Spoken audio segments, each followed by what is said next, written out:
Pada suatu hari Rasulullah SAW ditemui oleh malaikat Jibril. Rasul pun bertanya, "Ada apa wahai Jibril?" Jibril menjawab, "Wahai Muhammad, sesungguhnya hari ini Allah Subhanahu wa Ta'ala sedang mengobarkan nyala api neraka, dan seluruh para malaikat amat ketakutan. Mereka tidak tahu harus bagaimana. Untung aku ingat," kata Jibril, "bahwa engkau Muhammad adalah sumber cinta dan sayang Allah Subhanahu wa Ta'ala kepada alam semesta. Dengan alasan itu aku kesini, bertabaruk mengambil berkah dengan cinta Allah kepada dirimu, ya Rasulullah, ya Muhammad." Rasulullah terdiam beberapa saat, kemudian bertanya lagi, "Wahai Jibril, ceritakan padaku bagaimana neraka itu sesungguhnya." Jibril menjawab, "Wahai Muhammad, neraka itu bagaikan lubang-lubang yang terdiri dari 7 tingkat.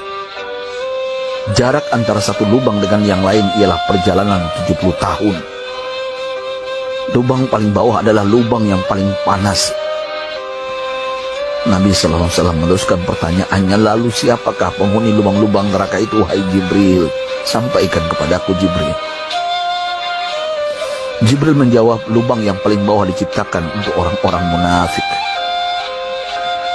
Lubang yang berikutnya untuk penyembah berhala, lalu untuk penyembah bintang dan matahari." Jibril terus menerangkan penghuni tingkatan neraka hingga lubang yang kelima, tempat umat Yahudi, dan yang keenam dihuni oleh umat Nasrani. Setelah menjelaskan penghuni 6 tingkatan neraka, Jibril diam cukup lama. Rasulullah SAW penasaran dan bertanya kepada Jibril, "Wahai Jibril, siapakah penghuni neraka yang ketujuh?" Jibril diam saja tidak menjawab. Rasulullah SAW mengulangi pertanyaannya, tapi Jibril tetap diam. Rasulullah tambah penasaran dan mendesak Jibril agar dijawab pertanyaannya. Akhirnya Jibril pun berkata, "Umatmu, wahai Muhammad, mereka itu para pelaku dosa besar di kalangan umatmu, yang dimana sampai mereka mati belum sempat bertaubat." Mendengar jawaban Jibril, Rasulullah langsung jatuh pingsan. Jibril merangkulnya dan meletakkan tubuh baginda di atas pangkuannya. Tak berapa lama Rasulullah SAW sadar dan langsung menangis bersimbah air mata dengan terisak-isak. Rasulullah mempertegas pertanyaannya, "Wahai Jibril, apakah benar ada di antara umatku yang masuk neraka?" Jibril menjawab, "Benar, wahai Muhammad, pelaku dosa besar di antara umatmu yang belum bertaubat." Setelah itu Rasulullah menghadap kiblat dan sujud kepada Allah dalam isak tangisnya. Sesekali dengan suara pelan beliau membisikkan kata-kata, "Ummati ya Rabb, ummati, ummati, ummati."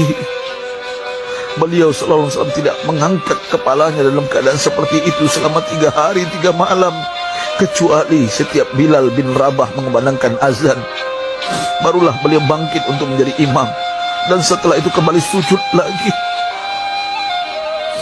Pada hari ketiga Abu Bakar menyadari hal ini, beliau mengetuk pintu Rasulullah dan mengucapkan salam 3 kali, namun tidak terdengar jawaban. Abu Bakar sedih dan berseru di hadapan pintu Nabi besar Muhammad SAW, "Apakah ada jalan untuk masuk ke rumahmu ya Rasulullah?" Tetap tidak ada jawaban. Di jalan Abu Bakar bertemu sahabat Umar.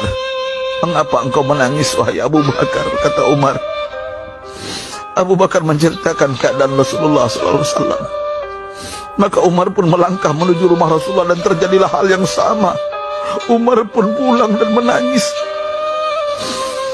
Di jalan Umar bertemu sahabat Salman Al-Farisi. Dengan terisak Umar bercerita kepada Salman hingga membuat dia amat sedih, namun tidak berani mengulangi hal yang sama. Salman melangkah menuju rumah Fatimah radhiyallahu anha dan menceritakan hal itu. Setengah berlari Fatimah menuju rumah ayah tercinta dan mengetuk pintu sambil mengucapkan salam. Mendengar suara lembut putri tercinta, sejuklah dada Rasulullah. Beliau bangkit dari sujud dan membuka pintu. Alangkah terkejutnya Fatimah melihat Rasulullah, ayah tercinta, amat kurus dan pucat. Fatimah memeluknya lalu menangis. Wahai ayah, apa yang terjadi? Mengapa engkau amat sedih seperti ini?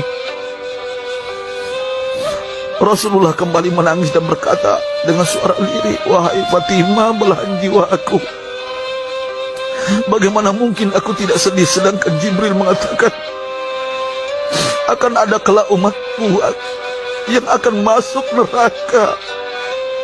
Subhanallah, betapa besar cinta Rasulullah kepada kita umatnya. Sahabatku, Rasulullah mencintai kita. Antaman ma'aman ahbabta, engkau akan berkumpul dengan orang yang kau cintai. Mari kita mencintai baginda Nabi besar Muhammad SAW yang mencintai kita, umat yang tidak rela kita masuk neraka. Mari kita mencintai beliau dengan berselawat. Sahabatku, sampaikan, Rasul mengajarkan kepada kita, mandalla ala khairin falau mislu ajri fa'ili.